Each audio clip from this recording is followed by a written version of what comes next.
Hello, and welcome back to EducateMe MD. I'm Dr. Sarah Soltz, a general pediatrician, and today we will discuss the new Texas law that bans cell phones in all public and charter schools. I feel there is good and bad to every change, but that overall this will be a positive change that helps our kids to learn and grow in more healthy ways. I will go into uncommon depth on common topics to explain the ordinary in new ways, so please join us.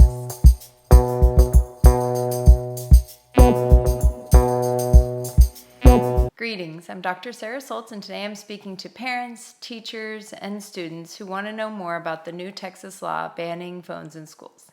According to a study by Common Sense Media, over 97% of kids 11 to 17 years old say they use their phone at school, and most kids are turning to social media, YouTube, and games. Not exactly the educational apps you might hope. So today I'm going to focus on the pros and cons of this new law and discuss research on why this decision was made. Texas has joined over 30 states that already have a similar law in place. I've also created a handout for teachers and parents, so if you're interested in that, please leave a comment or you can email me at educatememd@gmail.com. Ultimately, I think most parents have the same goal, to help our children grow into healthy adults. So let's see how we can do that together. I also just wanted to mention that I'm going to have following episodes that will discuss on the risks at different ages, effects on brain function, sleep, and the effects of social media. So keep an eye out for those. Jumping into the new law. So, effective June 20th, 2025, a school district or charter school shall adopt, implement, and ensure the school complies with a written policy prohibiting a student from using a personal communication device while on school property during the school day. Let's break this down. This applies to public and charter schools, so not private schools. They shall adopt, which in legal terminology is more of a command. They considered using may, which would have been more optional.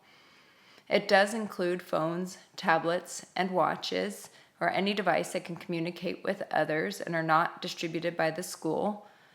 One option could be for a child to keep their phone on airplane mode during the day if the school decides to allow that. The ban does not include after-school or out-of-school activities, such as when a sports team is traveling, and it'll be up to each school district to come up with a policy on how to implement and enforce this new law. And I know as of the end of July, our local school districts are still finalizing plans on the best way to do this. So why would they do this? More and more studies are showing the negative effects of too much screen time. This goes beyond that, though, because we have to remember why students are in school in the first place. They're not there just to go to class and memorize facts, but to teach their brains how to function, to focus on the task at hand, and to learn how to act in different social interactions. This is true from pre-K through college. And up until now, schools have had to come up with their own rules about phones, and they vary widely from city to city, because in some places, if they try to put a ban, parents will fight back, and then they don't want to upset parents in the community, so they will back off and not enforce it. Yes, kids need to learn how to properly use phones too, but believe me, a majority of kids learn that very quickly, and there are lots of opportunities for that outside of school time. There's a much bigger problem with kids misusing phones during school than them not learning how to use it for proper research and learning apps. Many schools also have access to devices if the teachers want to use games like Kahoot to quiz students or to allow kids to take a test to make grading easier. My son's school had a set of iPads for each teacher, and my son did better when he used the iPad versus his phone for tests. And I believe it's because he could see the words and graphics on the screen better. There are exceptions to the new law for kids with special learning needs or medical conditions that require close follow-up, like those with type 1 diabetes or severe asthma or allergies. Another exception is if a student has a need for a phone and can get a doctor's note that this is something that's medically relevant, then that would be acceptable. For example, for the learning disabilities, if a child has something like dysgraphia, which is a writing disorder, then they would go to the school and show them that they have this diagnosis and then get what's called a 504 plan or an IEP so that they can have their own device or a school-based device if it's shown that typing is an accommodation that helps them. Unfortunately, the state of Texas did not include any funding in this new law, so that is not anything that's available for the districts to help with this. So remember, phones are a big distraction. At my son's high school, kids are not only allowed to have their phone with them, but to have headphones or earbuds on during class.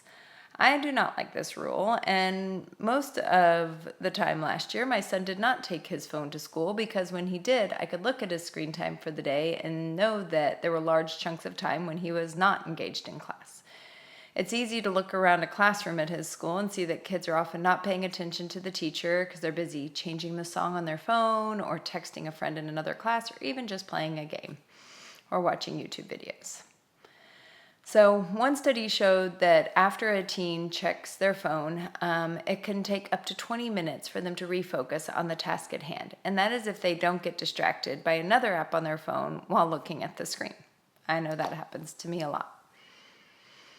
So this is an issue that has been studied a fair amount, and there's a lot of ongoing research as well. There's one group called the ABCD study, and that stands for Adolescent Brain Cognitive Development Group. And they have many sites around the country where they're collecting data to have more information about not just screen time, but what other factors influence our kids' health. So I looked at some of the studies that they've completed, and I'm excited about seeing the research that they'll come out with in the next few years. The biggest benefits to not having a phone at school are better focus, higher grades on tests, and healthier social skills. So let's break this down. Focus, I talked about above. Higher grades, one study I found about this topic was from a psychology college professor who studied over 100 college kids. So you would think these may be more mature or better able to regulate their phone use. They were divided into two groups for the semester. He taught both classes the same, but one group were allowed to have their phones or laptops with them during class, and one was not. Both groups showed equal comprehension of the material, but the class that had their phones performed 5% worse on end-of-term exams, which is about half a letter grade. I have to believe the effect is much greater in high school when it's not part of a controlled study, and kids may not even care if they're successful to begin with. There was another study in England that showed when phones were removed, it improved the grades of the lowest achieving students the most. So one conclusion from this study is that it could be a way to reduce the educational inequalities that we often see in schools.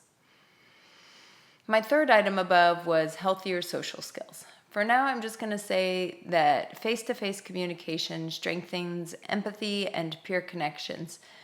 I plan to cover this in more depth with a deeper discussion about social media and cyberbullying in a later episode.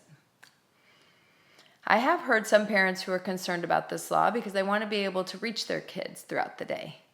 Jonathan Haidt wrote a book called Coddling of the American Mind in 2019 that I highly recommend.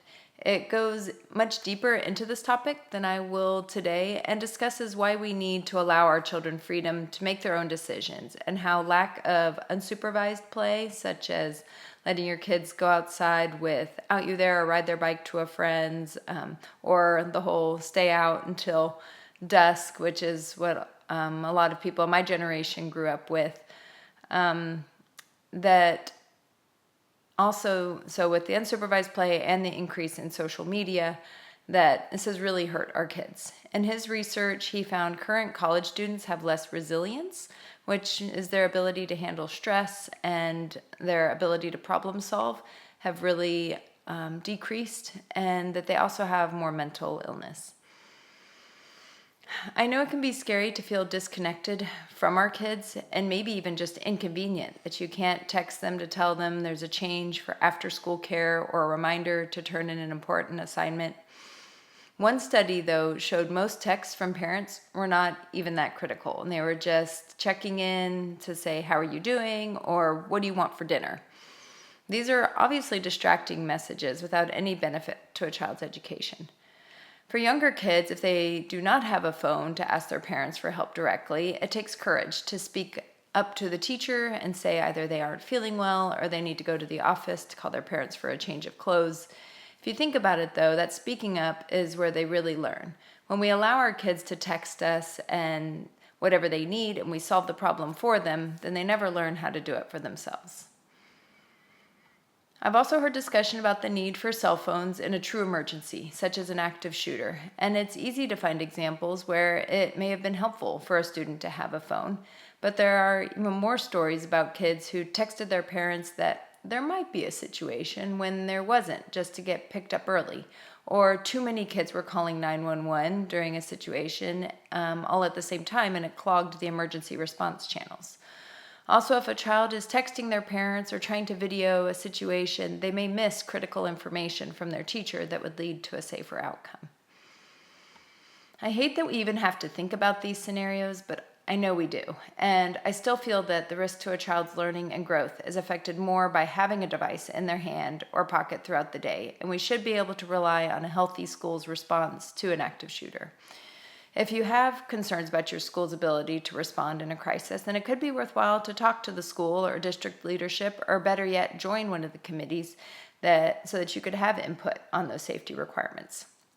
I sat on one committee last year and I heard a talk from the head of district safety, and it was really reassuring to hear how often they walk the perimeter of the schools and check that all the doors are locked, and also then their policy for responding to emergency situations, and how well that response worked when they ran regular drills. In summary, I can't wait to dive more into this topic with y'all, but I don't want this to go on forever. So there's a lot more to talk about, and I can give you some tips on healthy ways to work on phone use at home as well. One thing that I think that this law will help with is that it used to be that having a phone was unusual. But in a community where everyone has a phone, if one child doesn't, then they feel left out and isolated. So part of the reason I love this law is we're showing that these phones and being attached to them all the time are bad for their mental health. And so if we can get everybody off their phone, then that levels the playing field and will help those that don't have a device even more. So thank you for listening to Educate Me MD, and remember, if you want a copy of my handout, to leave a comment or email me. Also, please hit the like or subscribe button if you want to be notified when new episodes come out. I am Dr. Sarah Soltz. God bless. Have a great day. Disclaimer: the information contained in this podcast is strictly informational. And even though I am a doctor, I am not your doctor, and you should always consult with your own healthcare team before making significant changes to your care.